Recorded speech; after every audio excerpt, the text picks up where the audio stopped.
ce n'est pas tout ce qui est prévu dans la loi qui est exécuté. Le gouvernement peut ne pas exécuter.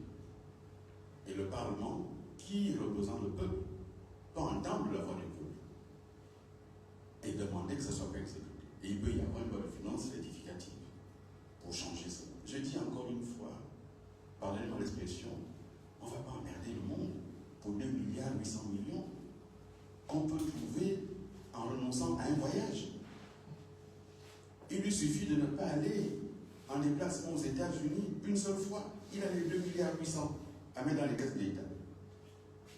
Je dis que le gouvernement nous a dit que dans le cadre de son audit sur les baux administratifs, dans l'estuaire, il y a des baux pour 2 milliards 200 millions qui sont payés et qui ne sont pas occupés. On arrête de les payer. On a les 2 milliards 200. Donc, il y a des possibilités. Mais d'un point de vue de la loi, on avait eu déjà dans la loi de finances le fameux impôt foncier et l'habitat qui avait été fondu en un seul.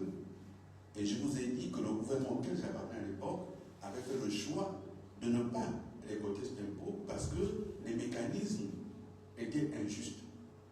On allait pouvoir taxer uniquement ceux qui ont un titre foncier, alors que c'est à l'État de livrer les titres fonciers à tout le monde. On a reculé.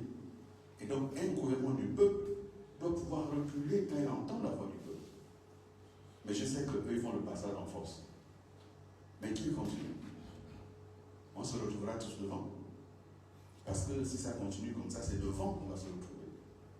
Et dès qu'il y a eu le tampon entre les dirigeants et le peuple, le tampon que sont les partis politiques, les acteurs syndicaux, le Parlement, le pouvoir se trouve confronté au peuple directement. Et ce peuple, moi j'entends, il n'a pas les moyens d'aller affronter l'armée. J'entends, on ne demande pas d'aller affronter l'armée. On va réfléchir au meilleur mécanisme pour faire entendre la voix de ce peuple. Et dire